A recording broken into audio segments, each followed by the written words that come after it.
I believe and just so in case everybody wants to know that we're on the Senate Appropriations Government Operations Committee.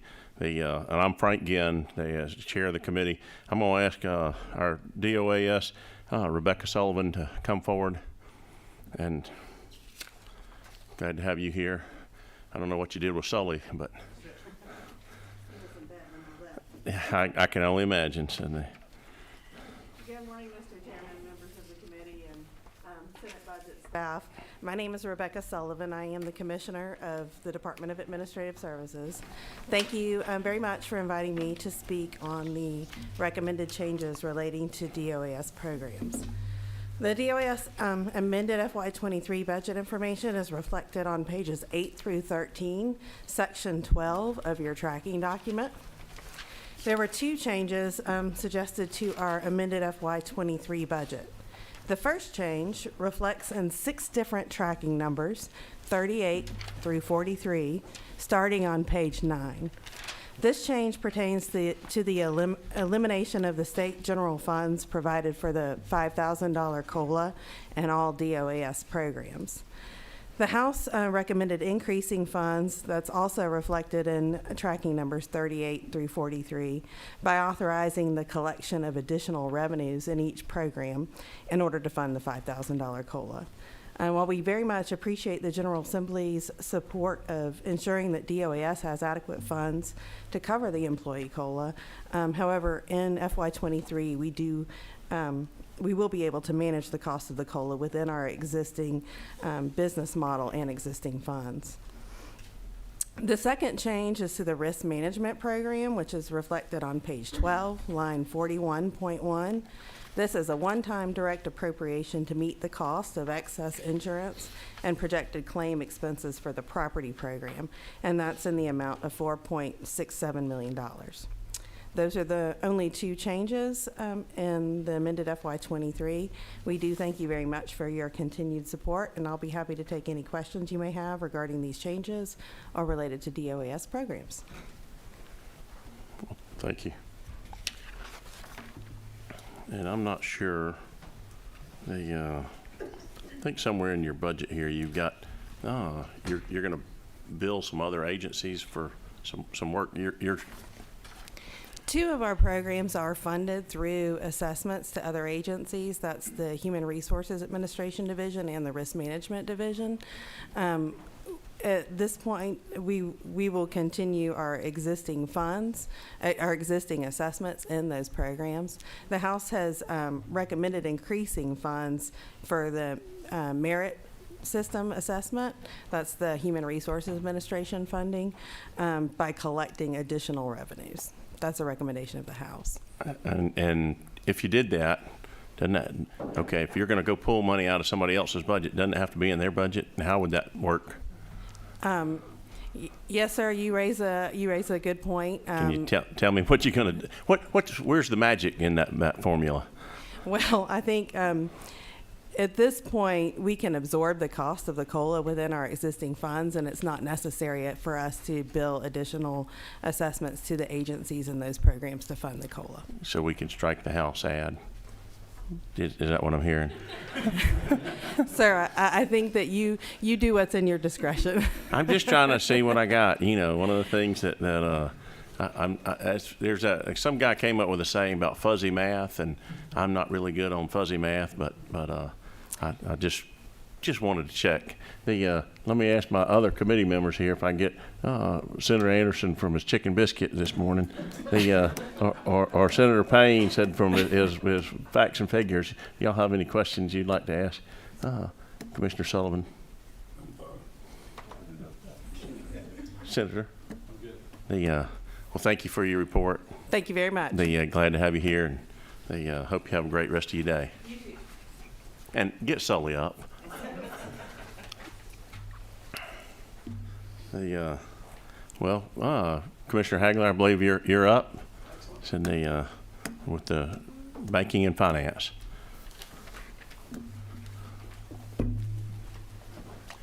Morning, Chairman and members of the committee. Thank you for the opportunity to speak this morning.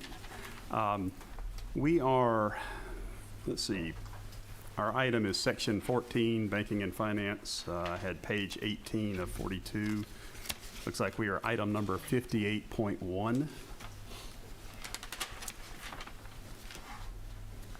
So by way of quick background for those that may not know me, the banking department oversees two major programs. One is our banks and credit unions, which is 120 banks with $131 billion in total assets, as well as 41 credit unions with $31 billion in total assets. Our discussion here today, though, is about our other line of business, which is what we refer to as the non-depository financial institutions. We're not really good at making up names, but that's where we have our mortgage industry, which is the lenders, brokers, and mortgage loan originators, the individuals, as well as our money service businesses, which is our money transmitters, which is where the exciting part of the cryptocurrency piece starts to overlap, but also check cashiers, and then more recently, the installment lenders are in our portfolio there. Would you take the next few hours and tell me how cryptocurrency works? The short version is not real well. So the non-depository side is where we have 37,702 licensees. For context, that number doubled in the last 5 years, 113% increase. So as we talk often about Georgia being a great place to live, work, and do business, that's a good example of it. And as a result, the good problem is that we're starting to drown. We've repeatedly asked for additional staff, and we did receive an additional licensing individual in 2018. But as you can tell, the inflow has been overwhelming. So what we struggle with is cannibalizing our examiner workforce to help with licensing during the peak, and you run the balance of trying to get people licensed and to work versus robust oversight. So there's a trade-off there that we're uncomfortable with. So one of the suggestions from the governor's office as well as GTA was to seek a technological solution, and that's what we're talking about here with the $505,000 or $798 addition. The idea being that we would use digital workers to help us out with routine processes. It would not be a panacea for all of our issues, but I think it would be a step in the right direction. We worked with a vendor that's within the state contract system, and theoretically we could automate some 13 or 14 different processes. Not very exciting stuff, but it's just a matter of when you've got that many licenses and licensees and so few text working on it. Things like just setting up the folders for you when your two different computer systems are talking, as well as if somebody's surety bond is canceled, it sends out notices automatically to let them know that they've got to get that done. If they don't, it reminds them. If they don't, it tells them they've been canceled. Just those routine pieces, which are not big deals in and of themselves, but it's 1,000 cuts and a lot of clicks that we're trying to save. So it looks like a promising idea, but the funding here represents some of the quotes that we've had to automate some of those processes. What's the brands or name of the software that you use to do that? Keymark is the vendor that we've been working with. They refer to it as robotic processes, automation, RPA, digital workers, bots, but I don't know that they... And it's just made for Georgia, or do they use it in other states? Other states. I think they're doing a pilot in South Carolina from what I understand, and they're trying to get a foothold here in Georgia to do some of this as well. It's always been amazing to me that every time I turn around, it's a custom software for this. I just, yeah, got to be. And it's all expensive. Yeah. Any questions for Commissioner Hagler? Well, thank you for your report. Thank you for having me. Appreciate your favorable consideration.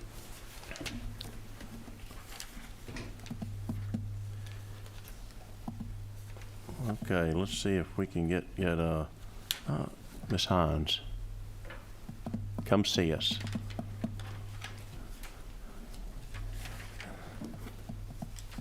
Good morning, Chairman. Good morning. Members of the So committee. the, Thank you for having me here today to speak on the amended FY23 budget for the State Accounting Office. My name is Geralda Hines, and I am the State Accounting Officer. We have two items. If you turn to page 530.1, the first item is to provide one-time funds for equipment, $350,000. These funds will provide funding to reinstall equipment and upgrade furniture due to the renovation of Twin Towers, where we're consolidating from 2 floors to 1.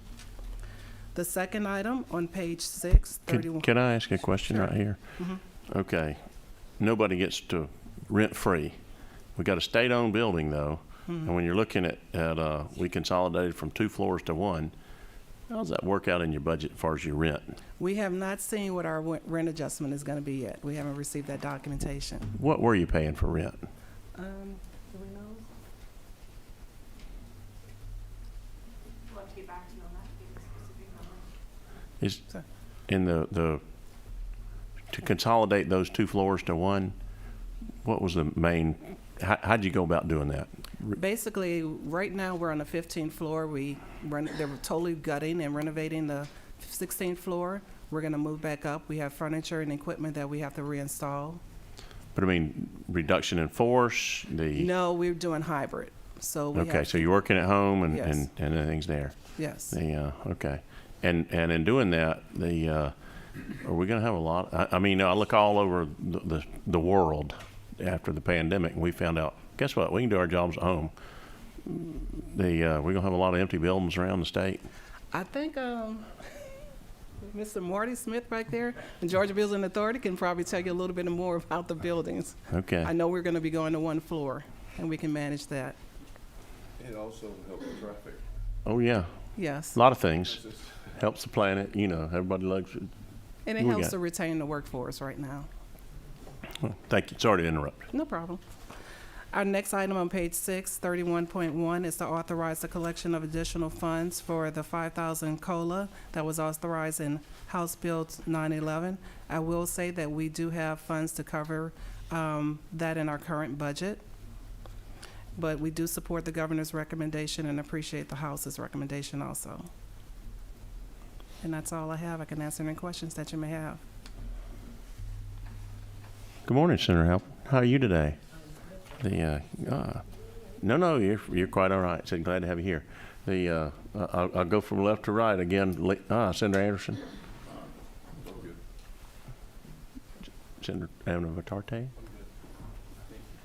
Well, thank you very much. Thank you. And by the way, I failed in my I should have introduced Martha Grace Dixon and Brent Churchwell. Said they're truly the brains of this operation. So if they have questions, I'm sure we'll get them out. So Okay. Thank you, Chairman. thank you.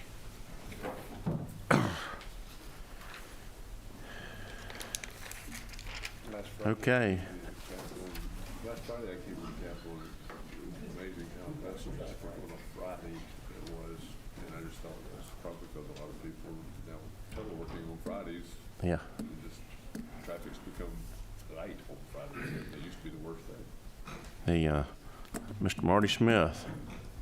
Sitting morning. Good morning.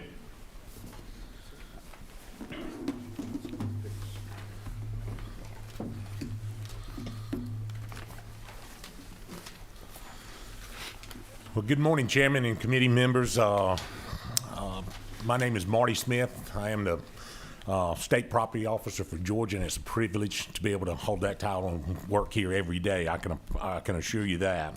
But under my oversight, I do have 3 divisions. We've got the Georgia Building Authority, where we manage all the capital assets here on Capitol Hill. We got the State Properties Commission, where we do all the acquisition and dispositions of properties for the state of Georgia and manage their assets for working with all utilization of all agencies across the state. And then last but not least is the Georgia State Finance and Investment Commission. We handle the construction division, where we procure and we provide basically construction management for all the agencies as we build, capital outlay projects across the state for them. I know we're trying to be brief. It's early, but I totally A word you think it's overused sometime would be remiss if I didn't tell you each one individually, thank you for your past commitment and your commitment that you make to our employees. Out of all the assets we manage, our employees, I know for a fact, are our number one asset that, you know, we have to look after. And y'all have done that with your commitment to the pay increases. Bonuses are one thing, but when you put it into their payroll, I came out of county government for about 7 years, and we didn't have a lot of money. And when you make that commitment, it's a lifetime commitment you're making these employees. But I will tell you, we've got a good staff that's shown up this morning. They're committed. It helps us recruit, and not only recruit, but it helps us retain employees. And that's good in this marketplace because it's tough out there to keep employees. But it helps us become more efficient, more effective as long as we can retain them and keep them here and build a good team. And that I want to say thank you for. At this time, I'm going to call on the Deputy Executive Director for the Georgia Building Authority that's got, I think, just 2 line items. Chairman, members of the committee, first one is we're in section 36, and it'll be line item 243.1. Kind of a little bit of background. This is, I'm sorry, page 28.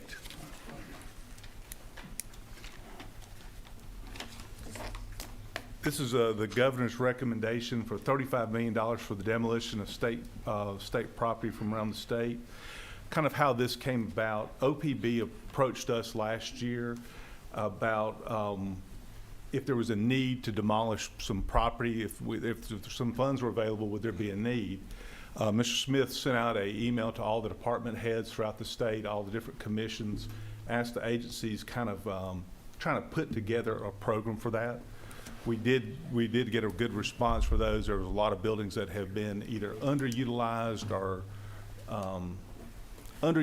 or currently not being utilized that are very well in the state. Came up with quite a few properties, around 300 properties that were recommended to be done. We looked at it and we did a cost-benefit analysis on kind of the return on the investment for the state. If the state was to demolish the building, if it was occupied and unoccupied, we assigned some rates to that. We used national standards. We also used kind of some of our agency data information from buildings to kind of come up with conservative numbers and got the return on the investment. Basically, we had properties that went from being that we would get a return on the state would see a return on the investment within a matter of less than a year if we demolished the property, all the way up to some that were quite a few that were going to be in the 60, 70-year range before the state would see a return on the investment from lowering operational costs to the budget. Help me out here, Mr. Pilgrim. Yes, The since the state doesn't pay taxes on property like you or I would as individuals, and if you got a building that's abandoned, I can understand an eyesore and the things there, but how do you get a return on investment for spending money to basically demolish one? Thank you for your question. What we do is all the buildings under the state properties all have to be, there is a certain amount of insurance that would be on there. Some of them are occupied as warehousing. We assigned a rate for anything that had some occupancy, either small offices or not, at $5 a foot. That's just to have basic lights, basic insurance, basic liability insurance. Unoccupied buildings, we assigned a rate of $2 per foot. This was conservative. The national average was $4 on unoccupied buildings. We half that amount because we do still have to provide general liability for those properties, you know, to protect it as someone got onto the property. So we would lower the liability costs to the state, lower liability costs to the Help me out again. You're not going to blow up the property. Prime example. We're going to take the building out. Yes, sir. The So you still have liability for the. Georgia Building Authority used to own the prime example of the where the train station was. Not the train station, but the old switch yard. It was a abandoned property. No one occupied it. However, homeless people, children, kids would go onto the property. There was slip and falls. We had claims that were against the state. We had multi-million dollars worth of claims that were filed against the state for people coming onto the property and getting hurt onto our property, onto buildings that were occupied, or sorry, that were unoccupied. So those type things will help lower our mitigation costs for liability purposes. Okay, on the buildings that you're going to raise. Sure. I don't know, have you got anything spectacular that we can put in a movie set somewhere? One of the things for me, we've done a lot to court the movie industry to Georgia, and I can remember when they took down the old Southeastern Fairgrounds, and it seemed like it was in a Burt Reynolds movie. Said Sure. the roller coaster, roller coaster. That came down. We got anything like that? I think the last one that I know of was when they took down the old archives building. So I don't think anything quite that exciting is what you have. So a lot of these are old dormitories and a lot of old prisons that are no longer occupied. Are any of those buildings down in Milledgeville? Actually, the Milledgeville, there are some that are in Milledgeville. Those were not looked at those cannot be torn down, as they are, but those were looked at to have them mitigated and turned back into the Development Authority, which is part of the legislation that all the properties go to Development Authority once they're able to get abated from all environmental concerns. Okay. But the 35 million represents basically all properties that are returned. The state would see a return on investment within 10 years. So that's where the $35 million came from that. No properties have been selected at this time. It's purely, if the funds are available, then we would look at what's the actual feasibility, then start looking at if there's environmental concerns, and then additional environmental concerns on getting it abated. So hopefully we would start demolition by some of the properties by this summer if approved. What's the process for going out to bid for that kind of work? Yes, sir. We would. It would go out that we would open up to, depending on the locations, similar to what we did with some of the monies that we received previously for some smaller MMR projects. We would look at trying to target to having. These buildings are throughout the state, so we would look at trying to getting contractors in those areas. So it would be something that would be selective. We would advertise in those areas. We would go out and kind of do a real hard solicitation to try to bring in demolition contractors for those type stuff, and also doing them abatement contractors for those areas. Okay, thank you. What further information? We got the other one. It's a little bit. This was kind of a little bit different on the.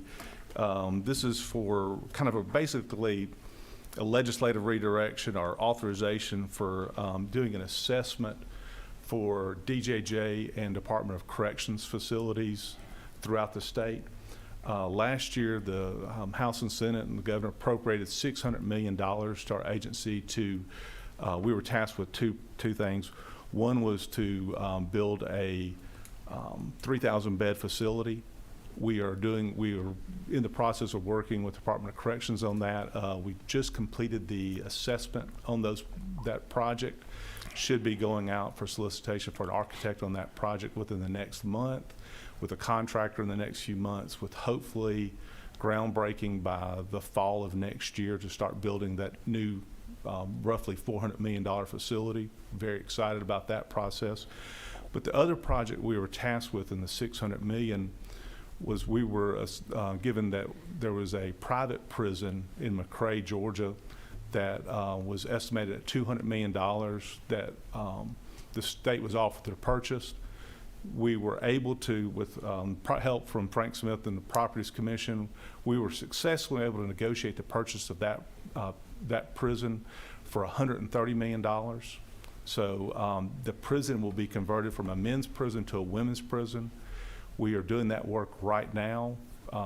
We hope to have it open by May 1st. It'll be occupied by prisoners at that point in time with corrections. We are going to do all that work with brand new housing, upgraded housing, upgraded security, state-of-the-art security in that, new medical facilities, everything on that end. The total cost of construction is going to be about $40 million. So we're going to end up being about $170 million into that project. As we were looking at that, and we looked at some of the stuff with Department of Corrections on their requests that it's in y'all's budget about some maintenance requests and everything else, and with OPB, we kind of helped evaluate some of those with them. We kind of came up that there is a real need that we look at all facilities throughout the state to come up with a plan on how to tackle that, we can give a good report back to the governor and to the General Assembly to say, these are what needed in each prison. You basically, when corrections comes in to talks to y'all about a $10 million roof, $20 million ad, they basically will be able to show you in the book where that was done when we did the authorization. So it'll be a comprehensive review of all correctional facilities throughout the state. We feel like utilizing some money from that, and also DJJ has some of the same concerns. We've got a lot of wear and tear on our facilities. Y'all get lots of requests for large amounts of money each year. But if we had a comprehensive plan to give y'all a game plan, a playbook to work from, we feel like that would be a very good use of it.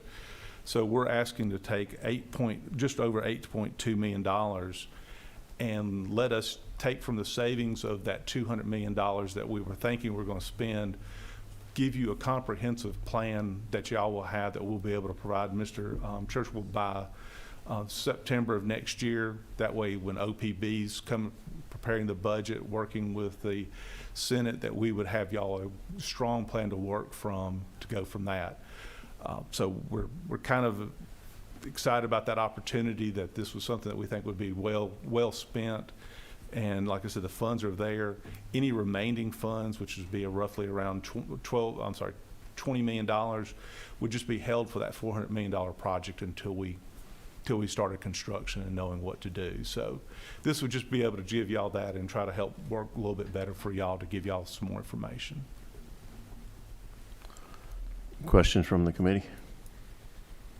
Senator Anderson, you want to grab that microphone there? Number 6. Do we rent to any of the private sector, any of the state buildings? I would have to ask Mr. Smith, Frank Smith on that one. I don't know of any. No, I mean, very, very few. Can't think of any off. Okay. You say we over all the prisons?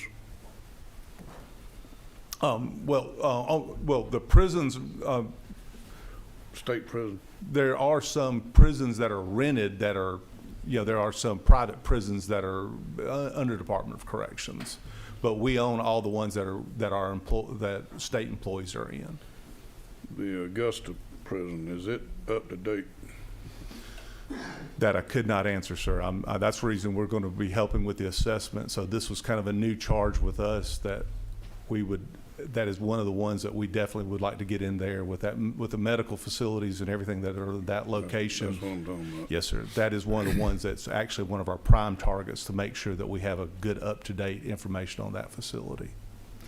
And how many of the buildings, when you talking about taking down, you say it was, how many buildings we got, 300? There was roughly 300, so it's about half of them, so roughly around 150, could be a little bit less. I'm maybe off on the That we're going numbers. to take down? That we would take down with it, yes, sir. Okay. All right. Thank you. Senator Abbott Tarte.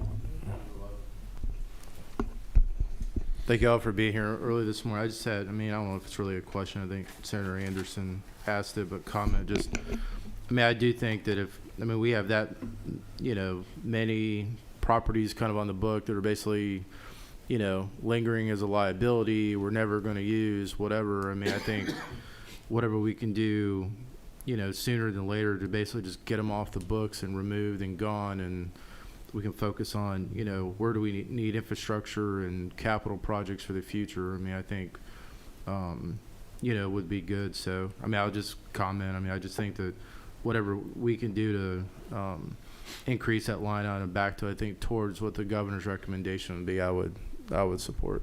Thank you, Thank sir. you. Senator Helm. On a personal note, said maybe y'all can help me with the little problem I have on Suite 121 over to Capitol. Yes, sir. Constituents come to see me. That's hallway that when you come in the south entrance, you don't go through security until you get into the building, and then you have to turn around and come back. Anybody that's down that suite, there's a problem for constituents to come see them because you've got a magnetic door lock on that hallway. That's not working for me. I don't know what we need to do, if we need to to do something, moving security to the outer chamber of the outer doorway, or what we need to do. But the, if constituents want to come see any of the senators that are down that suite, and there's quite a few, I don't have a problem with them going through security, but the locked door is a problem. And so I've talked to GBA, talked to Donald Cronin, I believe, has brought it to your attention. I've talked to Colonel Wright. I've talked to several folks with State Patrol, and we got to get something where people can come visit us. But I appreciate your help on that, and if you can give it some thought and some consideration, we'll be Glad to work with you any way we can on that to try to get that squared away for you. Thank you much. Small problem, but that's one of the important ones for me. And Senator, there was one other item that the House included in there, but that we would be supportive of. This was to add funds into the state budget to do an assessment on, basically for Capitol Hill, for CLOB, and for the Capitol building. $500,000. Yes, sir. So it's something that, similar to what we did with, there was some mention a moment ago about the closing of 2 Peachtree and us consolidating a lot of space. Empty state buildings. Just since Ms. Hines threw us a little bit on the bus, Frank Smith did a little calculation. She's going to save $266,000 next year on her budget for that. So just so you know. So. And we did do a space utilization across Capitol Hill that y'all put money in budget 2 years ago, and with the sale of 2 Peachtree, 5 agencies and their new work, according to how many's working from home or whatever, we're backfilling and doing over at the Sloppy Floyd buildings to where we'll have a majority of everybody on Capitol Hill now there. Yeah, thank you, So Mr. no Smith. empty buildings. Yeah, Yes, sir. I appreciate it. Thank you, Mr. Pilgrim. So thank y'all. No other questions? We'll move on. Thank you. I think next up's the Department of Labor, but I know Commissioner Bruce Thompson's on his way back from Washington, D.C. this morning, so he's got some great staff members to come talk to us. Okay.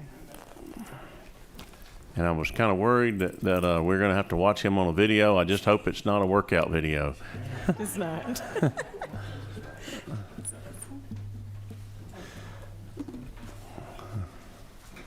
Okay, good morning, Chairman and members of the committee. Again, Commissioner Thompson apologizes that he could not be here, but he did send the video, so we will go ahead and play it really quickly. And what was your name? I'm Janelle Wilhite. I'm the budget director, and this is Lisa Earls, our CFO. Good morning.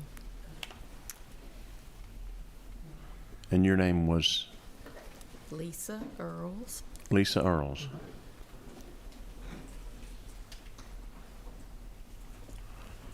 Okay, I'll go ahead and play. Good morning, members of the committee and Chairman Ginn. I apologize that I'm not able to join you personally this morning. Listen, I'm flying in from DC. Please don't take it as a slight. Have a little grace on me.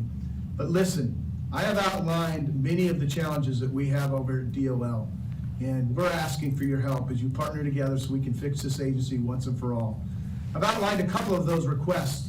Obviously, we are offering in the budget a $2,000 COLA for state employees. And the way our agency is funded, there's not a lot of resources right now that are provided for that. So we're asking for an additional $1.7 million to be able to offer that $2,000 increase to all the employees that are state employees, the DOL. In addition to that, we've got a leak over at one of our buildings here. It's going to require $1.1 million to fix that leak. It's where our servers are. Water is leaking down below. It's coming through the walls, and that's really what's necessary to be able to fix that. The last request that we are putting in with this is for our main chiller. The chiller is, again, what cools this building, and it's the heat as well. So we've got the heat and cool. Normally you have an air conditioning system, or some of you in rural Georgia maybe even have a window unit. But with this big building, then we've got a chiller. And that chiller is requiring $1.8 million for us to maintain the operation of it and get it back up and running so it does not go down. I apologize I'm not there, but you're in good hands when you have Lisa and Janelle there to be able to represent us. As always, you have my cell phone. Please reach out to me if you have any questions, and I'll make sure I stop by after I land around 9 o'clock. Thanks again, and I'll see you soon. Just thankful it wasn't a weight room. Okay, so as Commissioner Thompson mentioned we have one ad in our amended budget. We're in section 32, and that ad is on page 26, and it's item 225.1.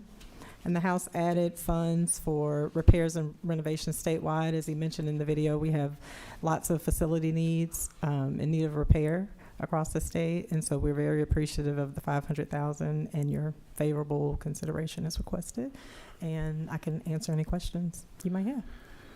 Okay, I see a trend in all of our state offices and state buildings, and one of the things that I'm glad to see that trend, that, you know, we can do a lot of things remotely. When we start talking about this particular building and putting a $1.1 million roof on it, I know, I passed by in Athens, the Department of Labor office. You ever been in it? A while ago, yes. Looks like a really nice building. That's one of the bigger offices in my district. I'm always curious, is there a way that we can do more cost savings on some of our office locations and buildings around the state? You know, lowering the number of square footage like we've heard from some other agencies. I know that's one thing that our facilities team is absolutely looking at, and with the transition with TCSG, we are looking for trying to realize some efficiencies with our offices across the state. I think we have like 42 offices, which is down from the number we've had previously. So we are in the process of looking at that actively. Okay. Questions from our? I was going to ask the question you asked. Okay. Yeah. I mean, not to beat a dead horse, but I think that's probably a really good exercise to see where, especially across different agencies like TCSG, where can we combine opportunities of shared space, or even, I won't say resources, but I know there's a lot of overlap potentially. So I just tell the commissioner too, if he's not going to show up to the meetings, y'all get to ask and get whatever you want, not the commissioner. So, but thank you. Thank you. All but 6 of our offices have partners in them, so we do have partners in the community that also rent space in our locations across the state. Correct. Across the state, would you care to speculate on how many different office buildings you have? 42. 42 offices. Okay. Well, thank you very much. Appreciate your presentation. Senator Anderson? Who do you partner with?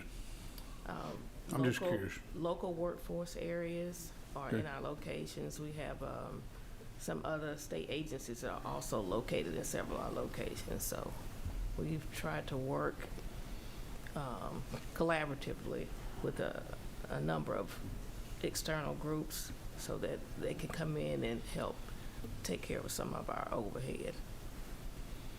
GVRA is one of them. Yes, GVRA. GVRA, TCSG are two of the largest partners we have. One last question. The gentleman behind you, is he the one that, if y'all don't have the answer, he has the answer? Absolutely. Okay. He's new. I don't know how many answers he's gonna have today.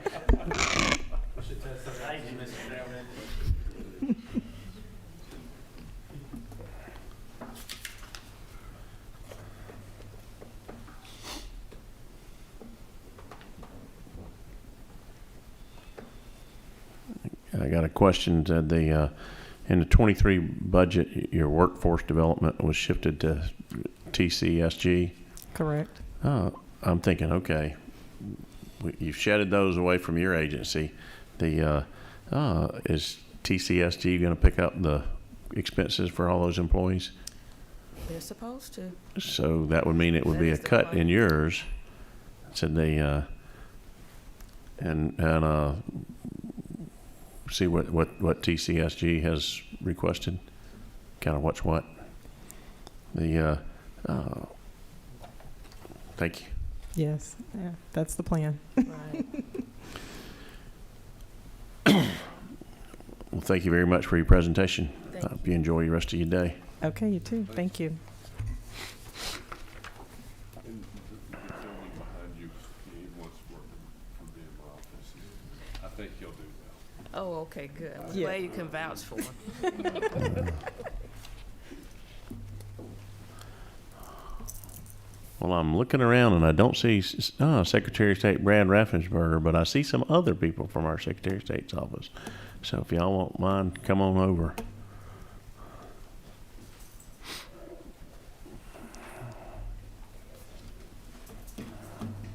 Good morning, Chairman again, Senators, budget staff. Secretary Rasmussen sends apologies, but he's actually on a plane right now. He had a previously scheduled trip going in before we even knew this hearing was existing. So he begs your indulgence and just sent me, and we don't have a cool video. We apologize. And I can guarantee we would not have one of Brad in a workout room. So with that, we are on section 43. I don't think our page numbers are in line, but we can use the line numbers to go over any of the changes that have been made.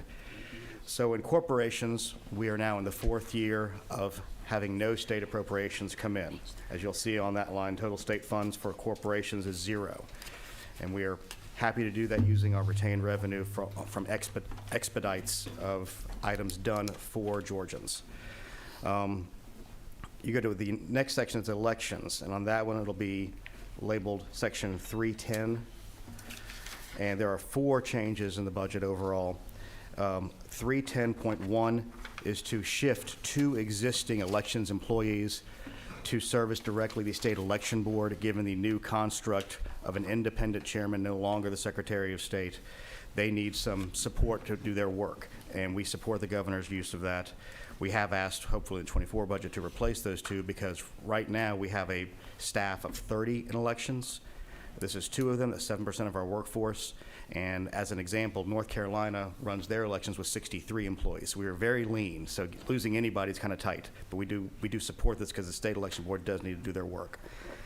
In section 310.2, you'll see the House has added a $4 million line item to increase funds to replace equipment relating to voting devices. Those are the uninterrupted power supplies that are used to essentially power the printers for the ballot marking devices. Under HB 316, we had to procure an EAC certified system, so you have to have something that will allow the printers to run for 2 hours without power coming from the wall. That's what these are for. These are better for the elections workers. The current UPSs are 81 pounds. Our average poll worker is 65. They are kind of difficult to move around. The new ones are 31 pounds. And they allow for the replacement of the internal batteries. The older ones are lead-based, and you cannot replace the batteries. So this can extend the life to 6 to 10 years on these new UPSs. And that covers those, and that's for all 33,000 BMDs around the state, ballot marking devices. Mr. Sterling, let me interrupt a minute. Yes, sir. Because your handicap is that I've had elections in 3 local governments that I've been overseeing, and the familiar with the elections equipment and all of the things there. And I want to compliment the Secretary of State on, the new ballot marking devices and the things there. I think they work pretty well. But those, I guess we'll call them heavy UPS units. As a recovering county manager, I know my poll workers are not moving those devices. That's done by we use everything from prison crews to public works employees. Most counties that they're not poll workers that are moving those. That's somebody on staff that's moving those units. I don't know what the expected life of those UPS units are, but you've only been using them for at most 4 years. The expected life, my understanding, is 4 to 5 years in the lead base. These are older technology that was the best they could get at the time that could fit inside the procurement. So that is why we are trying to move to this lighter one that can extend the life overall. So it's 2 different things we're trying to fix. And in many counties, trust me, we had a training conference with Jarvis, our new voter registration system, and when I informed the elections directors and the county officials there that we would be working to replace the 81-pound battery with a 30-pound battery that I was able to hold with one arm, I got a standing ovation because they do have to deal with them in their warehouses and stuff, especially our smaller counties that don't have a lot of this staff. And you're right, a lot of them use prisoners for some of this stuff, but a lot of them still have to be moved around even once they're delivered, because one of the problems we have oftentimes, they'll get delivered and they'll be stacked. I mean, this is just the real world, as you as a county manager have seen before. The things that happen that nobody intends, it's not the best plan in the world, but this solves 2 problems at the same time. I guess $4 million is one of those things that if it was my money, I want to get all my life out of my first UPS. I may have not made the best decision 4 years ago in buying that heavy a unit, but they're working. So for me, if we said, hey, let's drop that, what's the shelf life of that lead acid battery that you've got in that unit? As I understand, 4 to 5 years is the shelf life of that, if they're handled properly, which is the other problem. They're slightly dangerous because if they're stored improperly, they can melt, and that's another liability issue we are concerned about. Yeah, maybe you can show me one. You've got one in your office? I've got one in Marietta I can bring down for you. That'd be great. Yes, sir. Love to see it. Can you make a note of that? Okay. All right. Go right ahead. Thank you, sir. The next line item you'll see is 310.3, which is to increase funds for secure ballot image capture library. It's $250,000. This is the continued implementation from SB 202. It is a requirement of the law that you all passed and the governor signed that we have a way for citizens to be able to view the ballot images that are captured from the ballot marking devices through the scanners. This is part of that, and some of the solutions we saw were too expensive from the initial thing, so this is one we think that will work to allow for individuals to go and view the ballots themselves after the fact, which will, I think, we provide better confidence in the outcomes of the elections. One question I'm not going to ask, and I don't want to belabor the point, but I think the machines, voting in person, I think your security measures and all the things there are working great. The concern that I have is absentee ballots that are sent out mailed. Mm-hmm. Does it require a change in state law for the department to say, hey, we're going to use secure paper? I've seen some of the paper that's used in other locations, other states. Said is that something that the department could do on its own to use secured paper? It's got a lot of different security features in it. The own absentee ballot printing.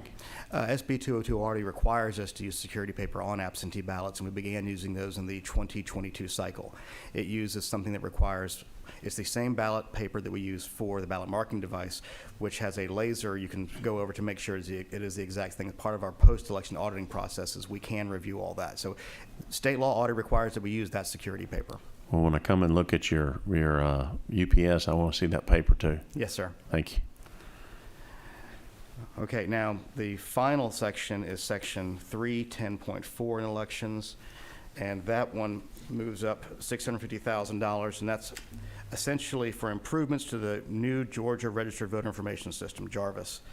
And that 650 is broken into 4 buckets, and I can go into more detail, but the basics ones are a GIS integration for voter data quality, a data visualization increase for counties and individuals, improved absentee ballot tracking, to your point, Senator, and provisional ballot tracking module and other enhancements. That's all inside the scope of that 650. And I can answer specific questions about that if y'all would like, or I can continue to move forward. Anybody have any questions? Okay. We're good. Well, Senator Anderson. With the new machines, and we got the ballot that we have to store, how many years do we have to store?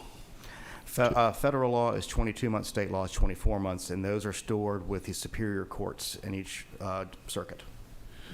So do we, as the state, pay for the storage? Yeah, yes, sir. Or does the counties pay? Well, actually, I apologize. Together we do it, but it's state equipment used for this stuff. The county and the judicial circuit pay for the storage. It's the law requires superior court, judicial to store those for those 24 months. So that's their cost. I'm not sure counties working with the judicial side. Once it's over to them, we don't have anything to do with it after that. Okay. Thank you. Yes, sir. Thank you. Okay. And that concludes the election section. The next section will be under investigations, which you'll look at as 311.1. The House added an increase to funds to replace 6 vehicles. In the 2023 budget originally, there was enough money put in for us to replace 23 vehicles that were at, beyond, or near the end of life. Due to inflation, we were only able to afford 17 of those.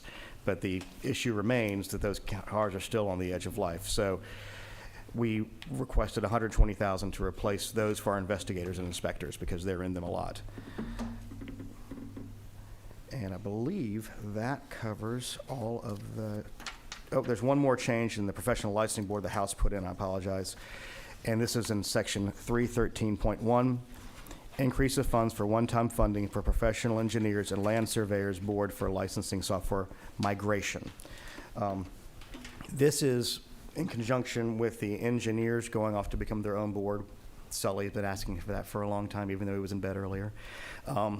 This will help with our move over on those items as they move to their own independent software and our independent agency. And then finally, in one of our attached agencies, the Georgia Access to Medical Cannabis Commission, we are in favor of the lines 315.1, which was to increase the protest hearings the cost for the protest hearings done by the Office of State Administrative Hearings, which are necessary for the implementation of the law. And then 315.2, utilizing existing funding for licensing and tracking is necessary. It's a $0 move. At 315.3, the House added $190,000 for 3 vehicles and equipment. And 315.4 increases funds for the purchase of seed to sale software at $250,000. The agency stands in support of those changes from the governor and the House. And Andrew Turner's in the back and have more specific questions because they are attached agency. We don't have the details of how they run those operations. So with that, we stand for any questions y'all might have. Any other questions from the committee? Thank you, Mr. Sterling. Thank you. And again, Secretary, apologize for being here, and he would love to have been here if he could. Thank you.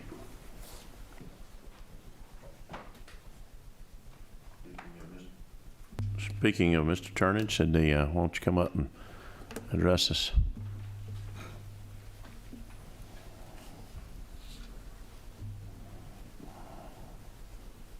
Morning, Mr. Chairman, members. Appreciate the opportunity. Happy to answer any questions that you have. Again, we are attached to the Georgia Secretary of State's office, the Georgia Access to Medical Cannabis Commission. We do establish our own budget, and a couple of items to note as it relates to our structure. I'm Andrew Turnage, the Executive Director. We are dependent on appropriations for the funding for this agency. We do not have access to any funds that we collect at the commission, and that's very different than the previous speaker, CFO and Deputy Secretary Sterling mentioned, for example, the corporations division that's essentially self-funded by vehicle of collection of fees. We don't have that, and that's pure language that's in the Georgia's HOPE Act that prohibits us from doing that. So we are entirely dependent upon appropriations for our budget. We are a relatively new state agency. We are still in the process of becoming a fully staffed and fully funded state agency.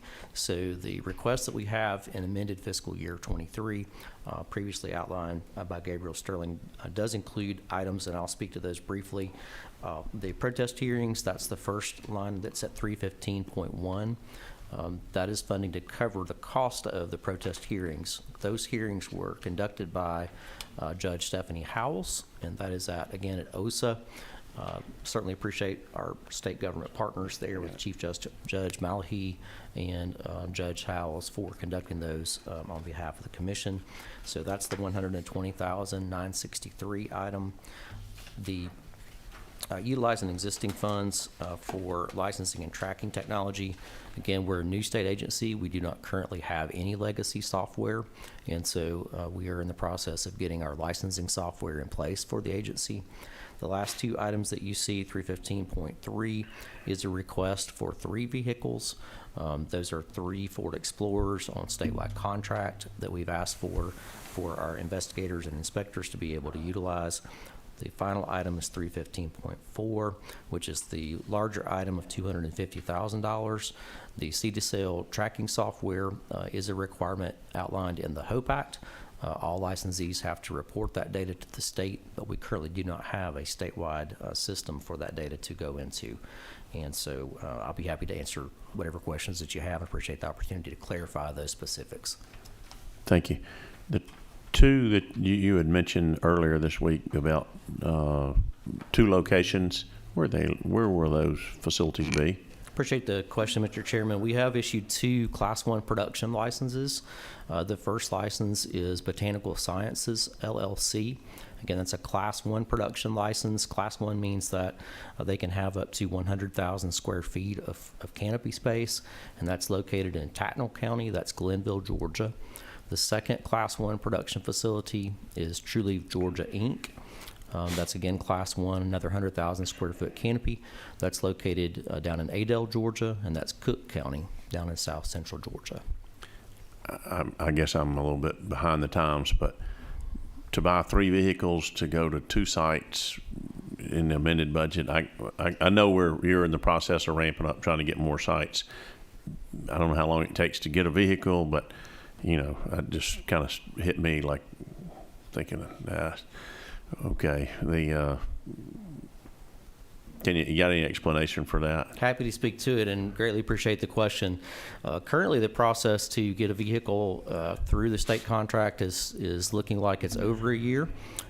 So in that time frame, for this request for one-time purchase, what we anticipate is the conclusion of litigation in the current fiscal year that will enable the commission to issue its other 4 production licenses. Those are the Class 2 production licenses. Each of the production licensees is eligible to apply for 6 dispensing licenses. So to shorten the paragraph down to 1 sentence, these 6 licensees will be eligible to open 6 licenses to dispense from each. So we will go from 2 licensees currently to a total of 42 licenses, quite possibly by the end of this fiscal year. Just so you know, my state rep is Alan Powell. He wants to see those licenses expand. So your timeline, to get those applications for production, when's that going to take place? Because he's about beside himself on how long it's taken to get to that point, and I know he's got some legislation he's working on to move that a little faster. So what's your timeline?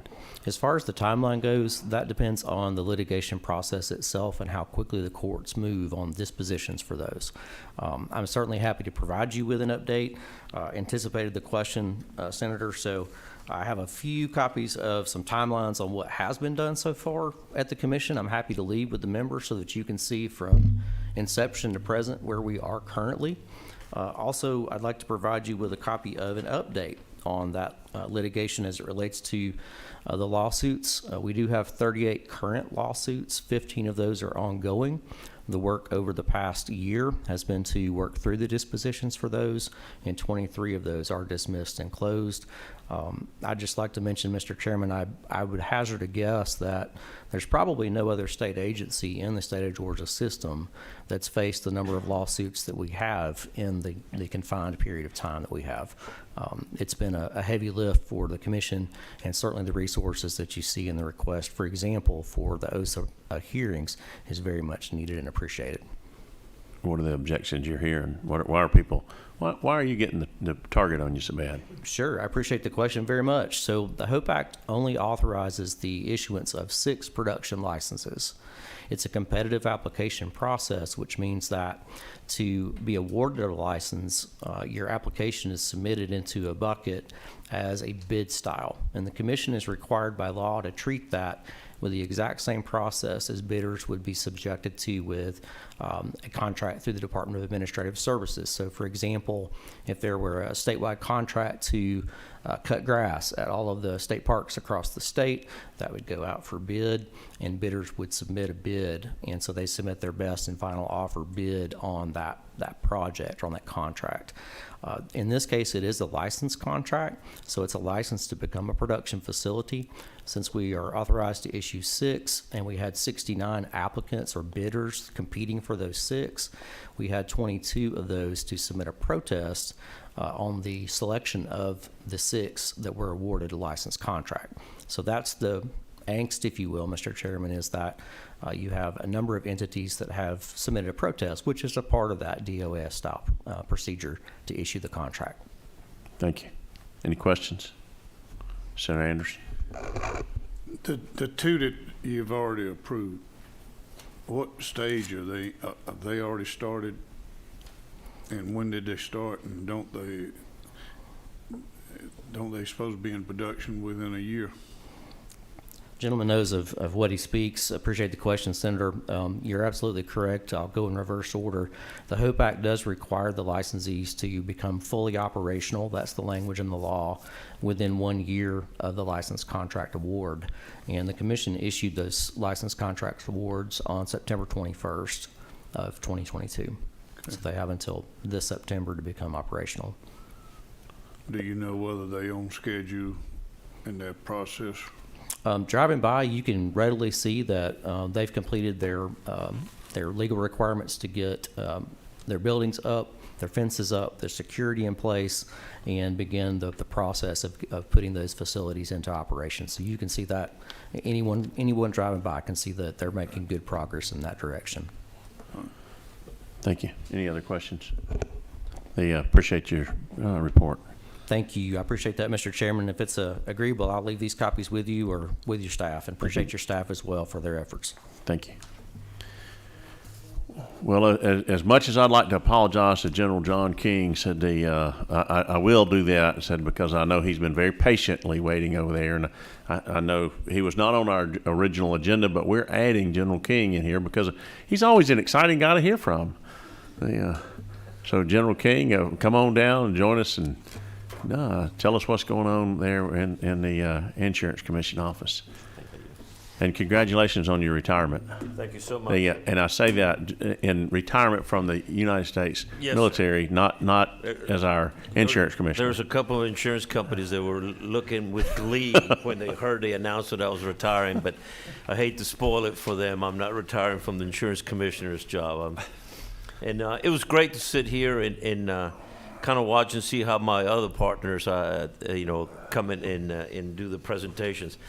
I didn't know you could, ask for money for so many assessments. I'm going to have some ideas for next year's budget, so just kidding. I appreciate the opportunity, Mr. Chairman and members of the committee, to come in. And I'm glad I intimidated Senator Appopriations. So, He's still sneaking out. I was going to ask you, I would welcome all questions except from him for his seat. But thank you very much. I appreciate the opportunity to come in and have this presentation and talk a little bit about our FY23 amended budget request. There's only one item. Obviously, it's a pretty big item. Please refer to page 24, line 211.1 under reinsurance. Kind of when I get a nod from you all, I'll continue. The governor has included $92 million to cover the state's portion of the reinsurance program. These are pass-through funds to go directly to offsetting the Georgia's individual health market, the claims on the health market. As Governor Kemp outlined in his State of the State last month, the reinsurance program has already reduced health care premiums an average of 12% statewide, including in some areas of our state, especially in rural parts of our state, up to 30% of some of the most rural counties. So the money that's being applied is already making a significant difference in the cost of health care across our state. This program has also attracted new carriers into the market. And so in the past 2 years, we nearly tripled the total number of carriers up to 11. We are working with the Department of Audits to ensure that we are in compliance with the federal guidelines of this program. And so we are the pass-through agencies. We don't retain any of this funding. It is the way to offset the high healthcare costs across the state. And so with that, I will open for any questions you all may have, not only on this, but any other topics about our agency, sir. I guess one of the things that, everybody, when Obamacare came into being, or whatever you want to call it, people were saying, we can't get coverage in rural Georgia and stuff. And I think y'all have done a great job of addressing that. But I think it's competitive in, almost, you've got options in about any county in Georgia to do that. Can you address just a little bit of that for our Absolutely. committee? You hear a lot of noise in the Atlanta newspaper about how the only option was to increase the federal market. We've outperformed the Obamacare and just on our engagement to people in Georgia. And so we're making a significant difference. We have attracted new carriers. Fundamentally, we believe that the private health system, with some assistance from the state, is the way to go forward. Because obviously, we believe that every Georgian needs to have quality health care. Now, we're accountable. And that's why so many people in Georgia, paid attention. There's not some unknown bureaucrat in Washington, D.C. that you can say, oh, yeah, healthcare in Georgia failed. There's nobody to hold accountable. Well, we're accountable. And that's what we're passionate about. We know that we can do a better job than the federal government in taking care of Georgians. And this program is a prime example of how we get in there. Thank you. Any questions from committee members? General King, you're a success. There you go. Thank you very much, sir. I appreciate the opportunity. Next year, what I want you to do is give us that report in Spanish, because I know you're fluent in Spanish, and for me, we probably understand about the same amount. Yes, sir. I would definitely come in. I'll ask you for some more assessments, and maybe I can listen to the Georgia Building Authority asking me how I'm paying rent for a building that I have to fix myself. Thank you very much. Thank you so much. With no other business before the committee, I'll stand adjourned. Thank y'all very much for your attendance.